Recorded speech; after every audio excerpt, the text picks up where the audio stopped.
Indeed, thanks so much, Titi, and great performance there. So I have here with me Rashidat Dawodu, who is a relationship coach, a lawyer, and a closet declutter expert. She also is a best-selling author of Millennial Dating, What I Wish I Knew About Dating, and runs Millennium Dating, where she talks to young people about their dating challenges and struggles. Now, she's here to talk to anyone in a relationship that seems to be stuck in a rut and is thinking about having a backup plan, if you know what I mean. Hi. Hello. So good to have you join us, Rashidat. Good to be So here. this issue about having a plan B, sometimes not knowing what to do, being in a relationship and being confused and all of that. Can you set a background for us, especially for this millennial generation and some of the challenges that people go through? Yes, for me, I feel like millennials are people who are young and then they have a whole lot of issues to deal with in this kind of era or this century. So we go through a whole lot. So having someone or having a plan B in that kind of situation is like the best, because we all are commitment phobia. We are scared of getting committed to someone. So when you actually feel like I've gotten to a point where I want to be committed to this person, then you have to be sure that you guys are on the same page at the same time. So for you to be sure, you don't really know, nobody knows the heart of man. Even the devil does not know the mind of man. So you have to be sure that you guys are on the same page.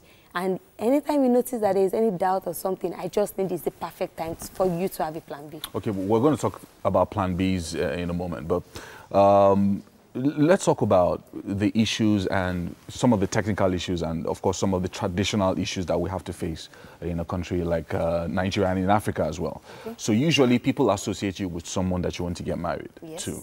So it's called being betrothed, if you know what I mean. So I see you with a guy consistently, maybe 2 or 3 or 4 times. So I associate both of you together. So what would then happen if I didn't see you maybe after a few weeks with somebody else? You know, people will start thinking that she's a wayward girl, you know, she's dating several men at the same time and all of that. So how do you define having a plan B in that context?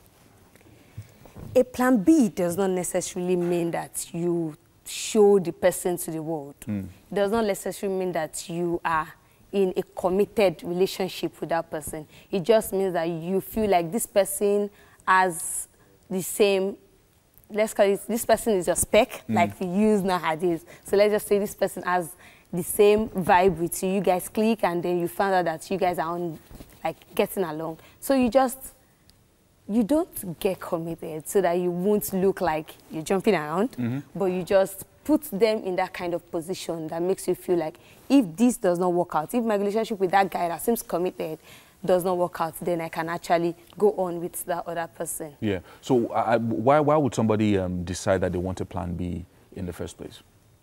When you start doubting your relationship, like I said earlier, immediately you start feeling like this relationship is not going the way I actually figured it out, or this person is actually changing from the person they used to be, or the person I thought they were, or the person they portrayed themselves to be, then that is the time I'll begin to then think about a plan B. Okay, I need to have a plan B. So also, if I have trust issues, do I then need plan B? So if I see that I don't trust this guy, or I don't trust this lady, is it at that point that I'm also thinking about getting a plan B? Trust is like, it's like the foundation is bad, then the building cannot, you can't build something or nothing. Immediately you don't trust your partner. Why are you in the relationship? Right. I feel like you need a plan B at that time when you don't trust your partner. Okay, so so let's talk about plan Bs now. Okay.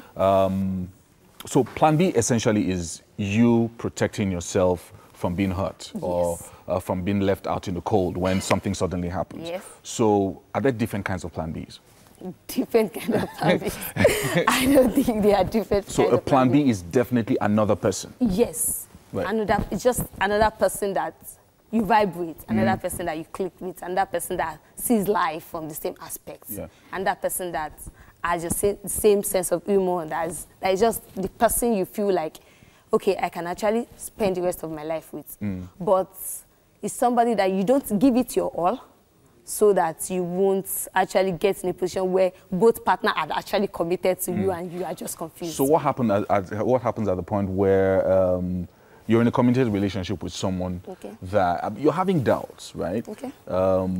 And you then get a plan B, and then this person that you're in a committed relationship with then discovers your plan B. What happens? How do you manage it? Especially when that's like a big thing. It's a big deal. That's like because I'm now thing. thinking, okay, is she double timing? Is she, you know, because I don't know how far you've gone with this other person. How do you deal with that if you are the person? That is the main reason why I said that a plan B is not a committed relationship. A plan B is not somebody you see all the time, or somebody you talk to all the time, or somebody that you do all those stuff that you're supposed to do in a relationship with, like you support and do. A plan B is just somebody that you feel like, okay, I like this person, let me get to know. A plan B is somebody you're getting to know very well to be sure that if this does not work out, then I can come over to that person. So even when your partner finds out that you're talking to somebody, apparently they can't actually murder you or kill you or do anything for getting to know somebody. It's not a relationship, so you can't be called for something like that. You young millennial people are very strange, I have to say, because but I know that it's the reality of the day, because, you know, sometimes you meet somebody online, sometimes you meet people in different locations and all of that. So a lot of these things factors actually affect. They affect how relationships will do. So so basically your advice is, when in doubt, get a plan B. Get a plan B. When you have trust issues, get a plan B. And when you're caught, what do? Just say we're friends. As in, because that's what you guys are. You're not lying. You're not trying to be funny. You guys are friends. You're just getting to know the person like I get to know a normal friend. So because millennials are very funny. We just want to eat our cake and have it. So we have to be very careful that your partner is not trying to eat his cake and have it as well. Yes. Okay, so, all right, so make your move before they make them. Yes, yes, please. Crazy, crazy world. 21st century relationships. I'm glad I'm married. All right, but we're going to take a break now. Thank you so much, Rashidat, for joining us this morning and talking to us about Plan Bs. We'll take a short break, and of course, when we get back, there's more on Wake Up Nigeria.